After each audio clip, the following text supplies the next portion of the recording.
bu fekkee dañuy waxante dëgg. waaw ces médias français. lii di wax dañu war a wax ne FIFA da nga war a retirer Maroc de l'organisation mondiale 2030. looloo yoon. parce que ce qui s'est passé au Maroc c'est tout sauf du fair play. ba pare ñu jox leen. du sport fair play.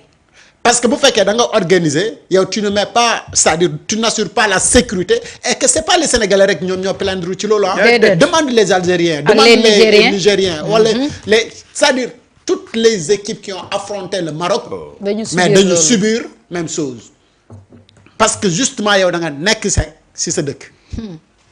hey boy. non c'est vrai. ku lebal njaboot ay puub. bu lay fay de.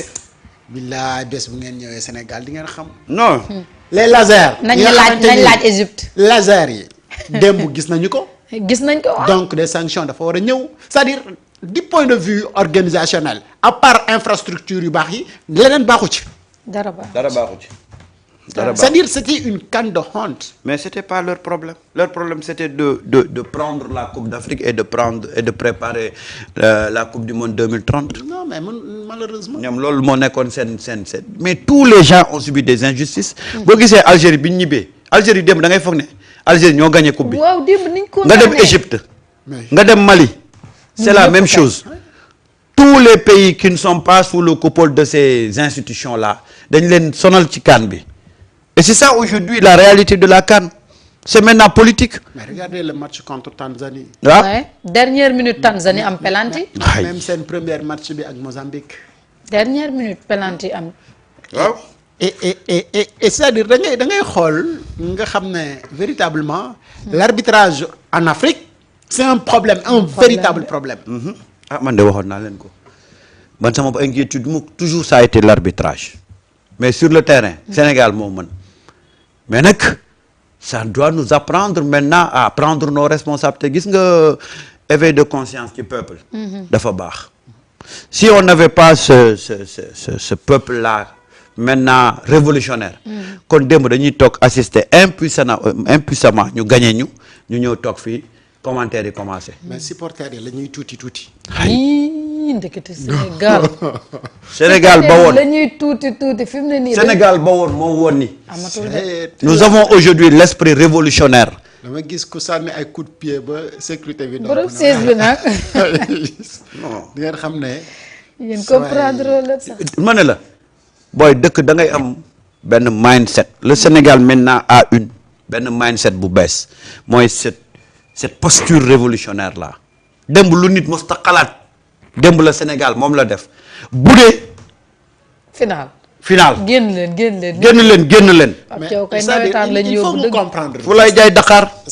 geste bi moom ñëpp adduna yëpp war nañ ko comprendre. waaw. mooy que injustement tu es en train de voler une victoire du Sénégal parce que y a 2 minutes rek ci ginnaaw Sénégal dugal bii bu valide nga bañ.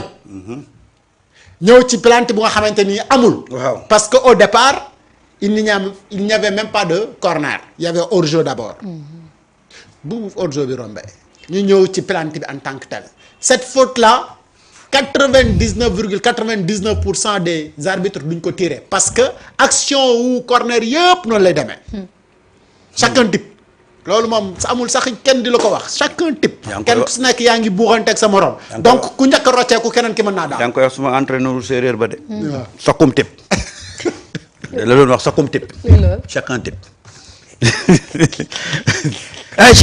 chakum type ma ne ko waaw mais corner noonu la. waaw. donc ku njëkk bàyyi keneen ki mën naa daanu. parce que action corner yëpp gisoo ñaar kii ngay buux da ngay gis sax gars yi buuxante ba daanu arbitre ñëw na leen bàyyi leen kii attaquant bi daan nii yëkkati loxo ak yooyu. parce que noonu la ñuy défendre ay corner. mais gis nga. donc ces fautes légères là. waaw kenn du ko tirer c'est-à-dire yi ñu ñaam même pas de faute pénale c'est-à-dire même ñiy wax ne wuy yàpp kii parce que accroché na non dañu teg loxo mu bàyyi ko. sa waay moom moo cherché daanu. bu ko bàyyiwul dem bëkk bal bi lu muy def. non gis nga topp. da koy téye taxaw.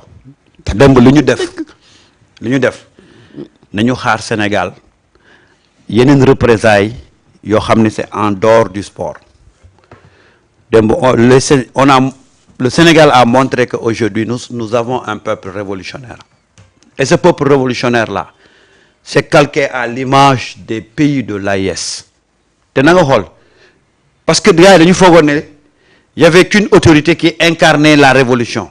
Mais les gens ont compris hier que cette révolution-là maintenant est au cœur de chaque Sénégalais qui marche.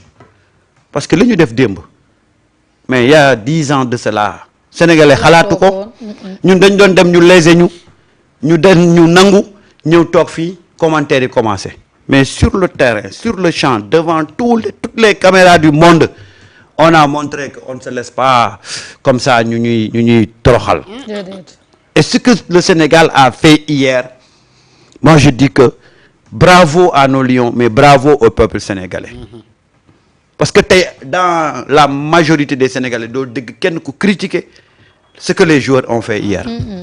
ca stade ba. Au contraire dañu rendre suñu fierté. am na ku koy wax ci chat bi devant l'oppression. Ben il faut refuser.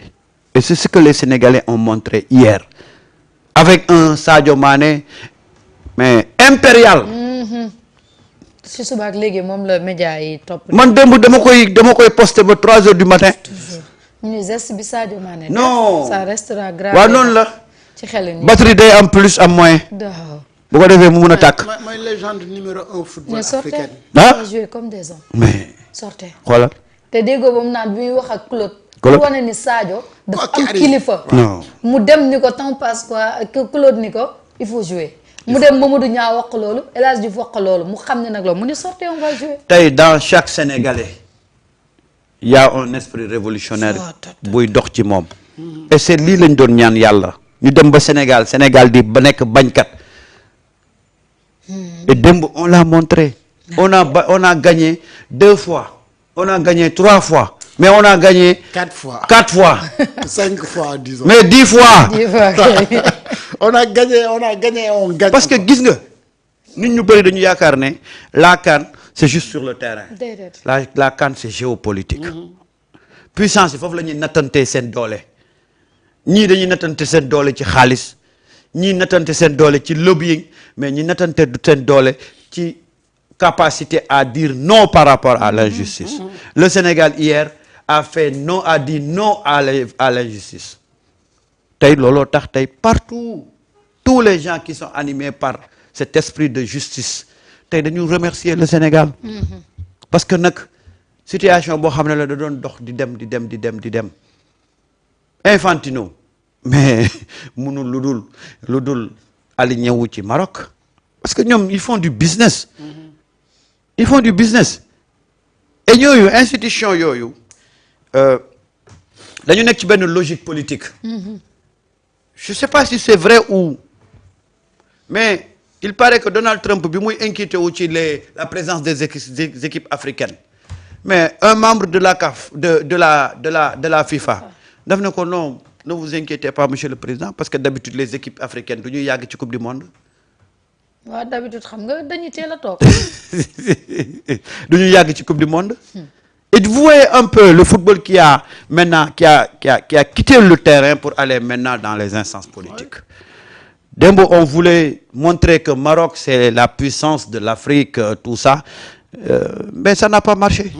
et moi je dis une fois encore que ce qui s'est passé hier Sénégalais nañ ko apprécier à sa juste valeur. que aujourd'hui il y a une révolution qui a envahi les consciences. il faut que nag de par les actes de par nos décisions de par nos prises de position. cette révolution-là doit être toujours au cœur. wallaay démb dañu siggil Afrique noire. parce que nag gis nga nañ ko wax gis nga ces pays maghrébien là. ils se considèrent même pas comme ñu bokk ci continent africain. géographie moo leen boole. mais ñoom boolewuñ seen bopp. et quelqu'un qui a eu topp xam na ci dara. qui a eu l'habitude d'aller dans ces pays là da ngay xam ne ñooñu dañu nekk Afrique rek mais boolewuñ seen bopp Afrique. mosuñu koo xalaat ñun ñoo fi nekk di leen boole ci ay instances yu bari mais boolewuñ seen bopp ci Afrique. et loolu nag il faut pas que ñu toog di ko jooy dañuy agir il faut poser des actes. et hier le Sénégal a posé un acte historique. on a gagné sur le terrain on a gagné sur le plan de la diplomatie on a gagné sur le plan de la géopolitique mais on a gagné à tous les niveaux.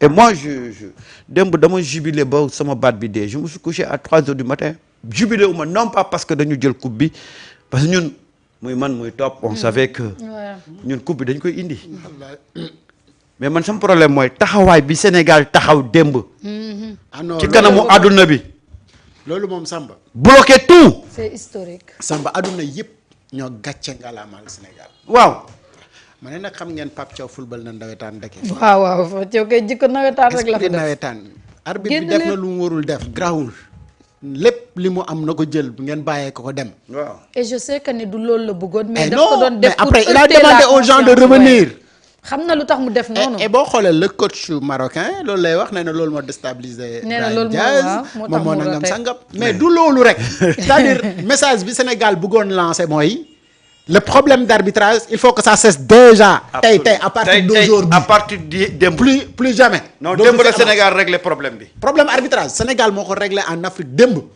mais plus jamais ça da ngeen koy def te parce que dañu xam ne dañ la corrompre dañu la nangam dañ la dangam tu cherches à donner la victoire au Maroc mais ñun duñu ko accepter comme ça facilement duñu la ko nangul déedéet ñu boole la ak àdduna léegi keneen ku gis image day wax lu xew lii ñu ne la arbitre bi moo sàcc waaw même bu dee yow doo ñi dul woon sax wax ci football démb dañoo wax ci football te bi ñu waxee arbitre bi la ñu pointé doigt waaw donc cette Marocain sax question moom lañ d'arbitrage mais àdduna yëpp léegi Sénégal réglé na problème boobu te fi mu toll nii amatul arbitre ci àdduna bu ñuy jox arbitre comme nii compétition yu mel nii nga si jéem a sàcc soo ko defee rek ñun nañ def na Sénégal defoon rek. même buñ ko deful gars dañ la fekk foofu wulli la wulli yu métti mais bien sûr xam nga joueur yi bu nekk loon ay carrière léegi bu doon joueur nawetaan door nañu arbitre bi ba mu daw génn terrain bi kon ñoom du ñu génn terrain mais arbitre bi mooy daw génn terrain ah waaw man je me rappelle nag nawetaan def naa ko arbitre